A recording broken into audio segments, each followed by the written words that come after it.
आज बनैबा चटपटा टमाटो चटनी जहाँ को आपण इडली डोसा बरा उपमा सबुथ खाई पारे। एमती कि या साइड डिश हिसाब से रुटी परोटा सहित खाइले भी बहुत टेस्टी लगी था। नड़िया चटनी चिना बादाम चटनी आपन तो बहुत थर बनिकी खाई गोटे थर यही चटनी बनिकी खातु आप बाकी सब चटनी भूल जाए। यहाँ एत टेस्टी लगे ये देखिपे केते टेम्पटिंग देखा जाउची।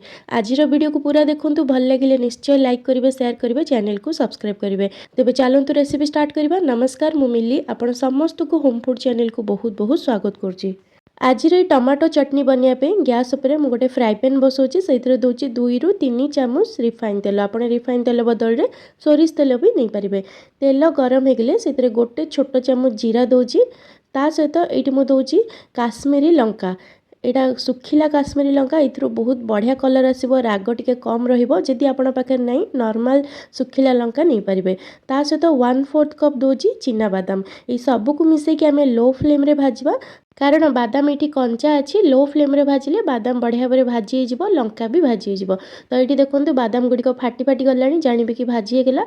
ता सहित ये दूची 5 ରୁ 6 कोला रसुण गोटे छोट साइजर पियाज आउ 3टा मीडियम साइजर टमाटर ता सहित अल्प टिके भृसंग पत्र स्वाद हिसाब से लुण लुण ये पाखापाखि 1.5 छोट चामच दूची आपण निज टेस्ट हिसाब से देवे। ये सबको भल भाव में गोलेकी आम मीडियम फ्लेम रे भाजवा जेबे जे टमाटर पूरा पूरी सॉफ्ट हो जाएनी। यही चटनी पे आपण रसुआ देसी टमाटर नेबे टेस्ट बहुत बढ़िया आसीबो। किछि सेकंड भाजी सारा पर एबे लो फ्लेम रे आपको कवर करके छाड़दबा जहाँ द्वारा सब जिनस पूरा बढ़िया से सॉफ्ट हो जिवो। मझे मझे आप कवर काढ़ी गोलौथे ये देखो टमाटर रू पानी छाड़ा लगे लंका भी सॉफ्ट हो आसलानी। ता भितर आपण मैंने कमेंट सेक्शन में जनातु आपन को कौ चटनी सबुठ बेसी भल लगे। तो ये देखो टमाटर प्राय सीझी आसलानी आउ किछि मिनिट आपको कवर करके छाड़दबा पाखापाखि आउ 2-3 मिनिट भितर देखो सब जिनस सॉफ्ट हो गलानी।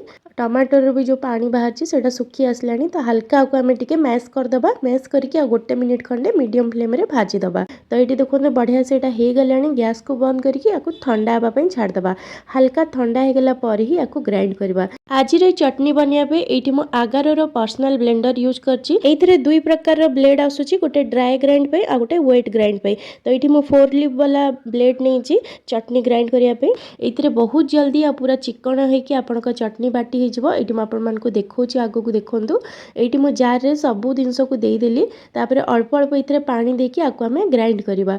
आपन को जी चटनी कंसिस्टेंसी दरकार से हिसाब से आप पानी देवे।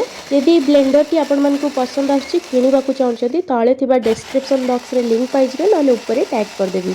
यही वीडियो को जब आपण मैंने फेसबुक पेज रे देखुछंती ताले फॉलो करिया को जमा भी भूलिबेनी। निश्चय वीडियो को लाइक करेंगे शेयर करेंगे। अल्प समय भितर ये देखो आमर चटनी पूरा बढ़िया भाव चिकन होकर ग्राइंड होगा।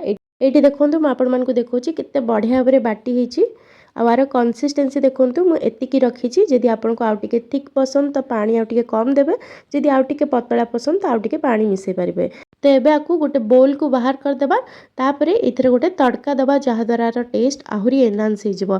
तड़का पे ये तड़का पैन रे गोटे बड़ चामच रिफाइन तेल को गरम कर देछि से अध छोट चामच सोरिष 2टा सुखिला लंका भृसंग पत्र ता सहित अल्प टिके हेंगु देकी भल भाव में फुटिबा को छाड़दबा। सोरिष पूरा भल से फुटीगले तड़का को आम चटनी रे ढालीदबा। ये आमर सुपर टेस्टी टमाटो चटनी रेडी होगला इडली बरा डोसा उपमा परोटा रुटी सहित खावाई। आशा करुँच आज चटनी रेसिपी आपण मानकु पसंद आसथिबो। निश्चय घरे ट्राए करूँ केमती लगला कमेंट रे जणेबे। पुणी आसीबे आ गोटे नुआ वीडियो नेकी रहुची। धन्यवाद।